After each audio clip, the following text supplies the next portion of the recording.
आप सभी का आपके अपने चैनल टेली एक्सप्रेस में, जहां आपको मिलती है star plus super hit serial ये रिश्ता क्या कहलाता है से जुड़ी हुई सभी लेटेस्ट अपडेट्स, टॉप कंट्रोवर्सीज सबसे पहले। दोस्तों, सीरियल में अब एक बहुत बड़ा धमाकेदार ट्विस्ट आने वाला है, जिसके बाद कहानी पूरे तरीके से बदल जाएगी और अक्षरा और अभीरा छोड़ देंगे मसूरी और वापस आएंगे उदयपुर।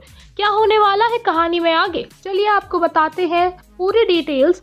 बट बिफोर दैट, अगर आपने अभी तक हमारे चैनल को सब्सक्राइब नहीं किया है तो जल्दी से करें और बेल नोटिफिकेशन को दबाना बिल्कुल भी ना भूलें, ताकि सीरियल से जुड़े हुए सभी लेटेस्ट अपडेट्स आप तक सबसे पहले पहुंच सके। दोस्तों, सीरियल ये रिश्ता क्या कहलाता है कि कहानी में आप लोगों को ये देखने को मिलेगा कि किस तरीके से अक्षरा एड़ी चोटी का जोर लगाती है कोर्ट में केस फाइल करने के लिए, वो भी एमएलए के बेटे युवराज के खिलाफ। उसने जिस लड़के की जान ली है उसकी बीवी ने मांगी है इंसाफ की मदद, और ऐसे में वादा किया है अक्षरा और अभीरा ने कि माँ बेटी की ये जोड़ी बाप और बेटे पर भारी पड़ेगी। लेकिन दोस्तों, अब डिफेंस के लिए एमएलए ने सबसे बड़े और सबसे ज्यादा काबिल वकील को हायर किया है, जो कि पोडार परिवार से है। ऐसे में अरमान को पता चल चुका है कि अक्षरा के खिलाफ इस केस को लड़ना है, और अक्षरा ने उसे इस बारे में साफ साफ बताया है कि केस की असलियत क्या है। इसीलिए केस को लेने से अरमान ने साफ इनकार कर दिया। लेकिन उसके बाद एमएलए पहुंचा मासा के पास और उससे कहा कि अरमान को कहिए मेरा केस ले। अरमान को जैसे ही मासा ने बुलाया तो अरमान ने साफ तरीके से केस लेने से इनकार कर दिया। उसने कहा कि ये उन गरीबों के साथ अन्याय है।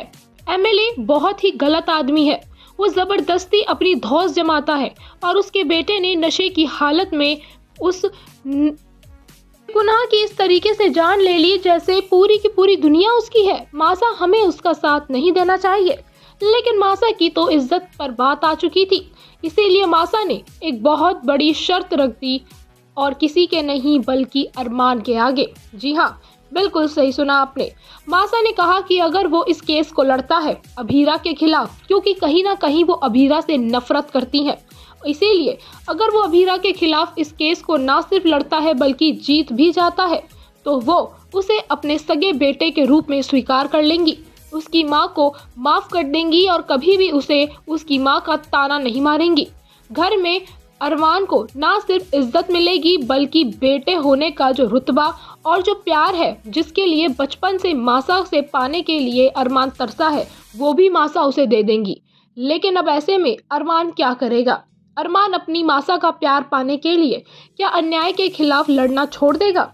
ये आने वाले एपिसोड्स में देखना दिलचस्प रहेगा। फिलहाल आप हमें अपने व्यूज बताना बिल्कुल भी ना भूलें। साथ ही वीडियो को लाइक, शेयर और चैनल को याद से सब्सक्राइब कर लें।